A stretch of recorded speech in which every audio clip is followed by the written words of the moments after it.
Weekend, wala kang maisip na ulam, ayaw ng baboy. So magprito tayo ng isda. Siyempre, boring naman kapag pritong fish lang. Bigyan natin siya ng kapartner na gulay. Gagawa tayo ng ensaladang kangkong. So, pakuluan lang natin ang ating mga gulay. Naglagay din ako dyan ng okra dahil masarap yan. Tapos habang pinakukuluan natin ang ating mga gulay, pampakalma ng damdamin, makinig tayo ng Christmas jazz instrumental. Diba, nakakapag-heal ng mind and soul at nakaka-relax sa ating weekend.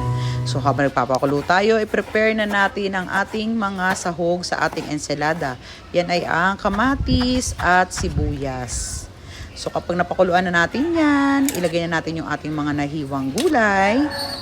And then, isison na natin siya with salt. Nilagyan ko siya ng mga siguro 1 teaspoonful lang ng salt yan. Suka, 3 tablespoon, and then sugar. Tapos haluin lang natin yan, lagyan natin ng konting sesame oil para magdagdag lang ba siya ng aroma and taste. At ang paborito, toasted garlic. So i-mix natin yan and then ayan, meron na tayong side dish sa ating prito. Enjoy!